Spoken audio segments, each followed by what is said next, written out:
Assalamualaikum warahmatullahi wabarakatuh. Sahabat calon surga, selamat datang kembali di channel Sahabat Sedunia Sesurga. Seperti biasa, kami akan berbagi kisah-kisah dari manusia terpilih yang mendapat nikmat hidayah dari Allah Subhanahu wa taala. Dan tidak ada kata kebetulan karena qadarullah atas rencana dan izin Allah, sahabat semua terpilih bisa mendengarkan kisah ini dan insya Allah mendapat hikmah dan manfaatnya. Kisah kita yang kedua berjudul Pengusaha yang sombong dan riya terselamatkan dengan sedekah yang tidak ikhlas. Kisah ini adalah tentang dialog antara malaikat dan seorang pengusaha. Bagaimana dialog serta kisahnya? Ada seorang pengusaha sukses terjatuh di kamar mandi dan akhirnya stroke. Sudah 7 malam dirawat di rumah sakit di ruang ICU.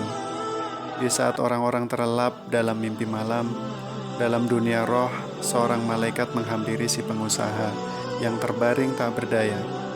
Malaikat pun memulai pembicaraan. Kalau dalam waktu 24 jam ada 50 orang berdoa buat kesembuhanmu, maka kau akan hidup. Dan sebaliknya, jika dalam 24 jam jumlah yang aku tetapkan belum terpenuhi, itu artinya kau akan meninggal dunia.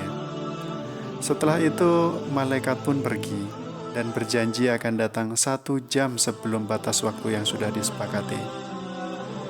Tepat pukul 23.00, malaikat kembali mengunjunginya. Dengan antusiasnya, si pengusaha bertanya, "Apakah besok pagi aku sudah pulih? Pastilah banyak yang berdoa buat aku. Jumlah karyawan yang aku punya lebih dari 22.000 orang. Jadi kalau hanya mencari 50 orang yang berdoa, pasti bukan persoalan yang sulit." Dengan lembut, si malaikat berkata, "Aku sudah berkeliling mencari suara hati yang berdoa buatmu. Tapi sampai saat ini baru 3 orang yang berdoa buatmu. Sementara waktumu tinggal 60 menit lagi. Rasanya mustahil kalau dalam waktu dekat ini ada 50 orang yang berdoa buat kesembuhanmu." Tanpa menunggu reaksi si pengusaha, si malaikat menunjukkan layar besar berupa TV. Siapa 3 orang yang berdoa buat kesembuhannya? Di layar itu terlihat wajah duka dari sang istri. Di sebelahnya ada 2 orang anak kecil, putri-putrinya, yang berdoa dengan khusyuk dan tanpa ada tetesan air mata di pipi mereka.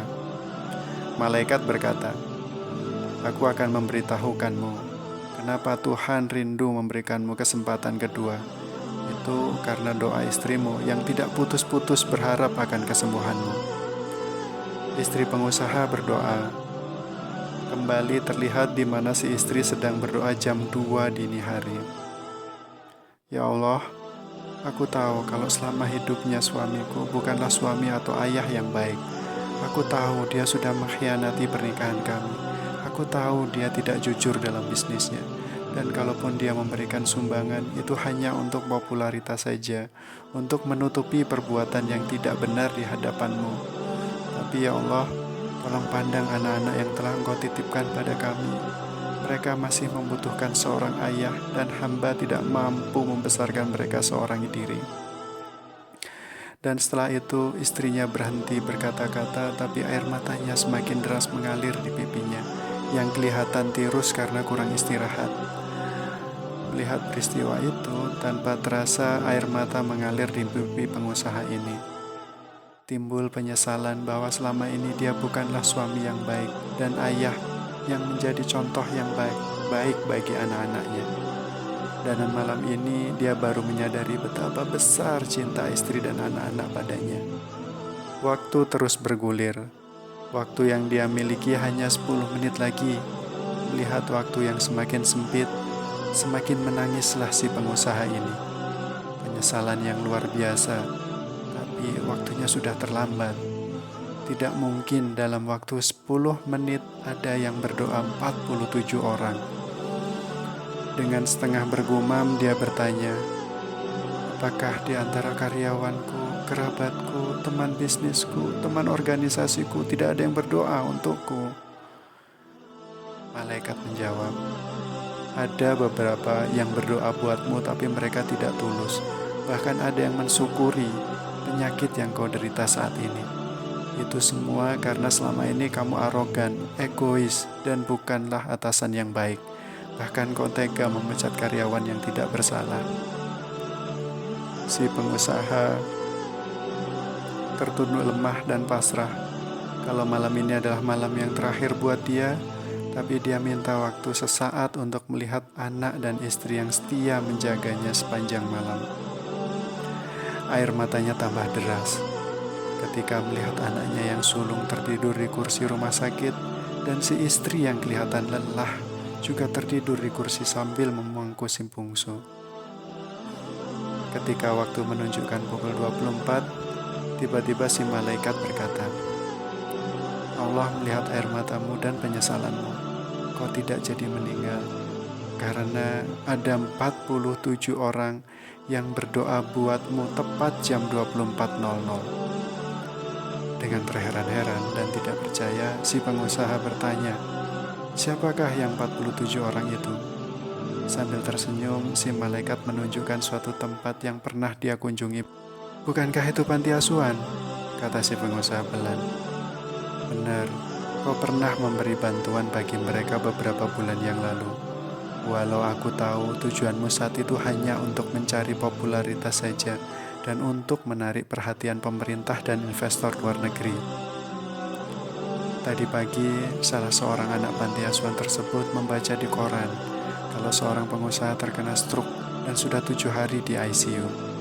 Setelah melihat gambar di koran dan yakin kalau pria yang sedang koma adalah kamu, pria yang pernah menolong mereka, dan akhirnya anak-anak panti asuhan sepakat berdoa buat kesembuhanmu.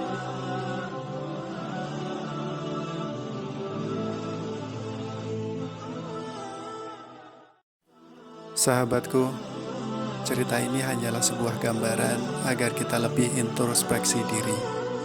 Saya membayangkan ketika diri saya mati nanti, apakah orang-orang di sekeliling saya akan kehilangan? Atau sebaliknya, mereka mengabaikan atas kematian saya? Atau yang paling parah, apakah mereka bersyukur malah?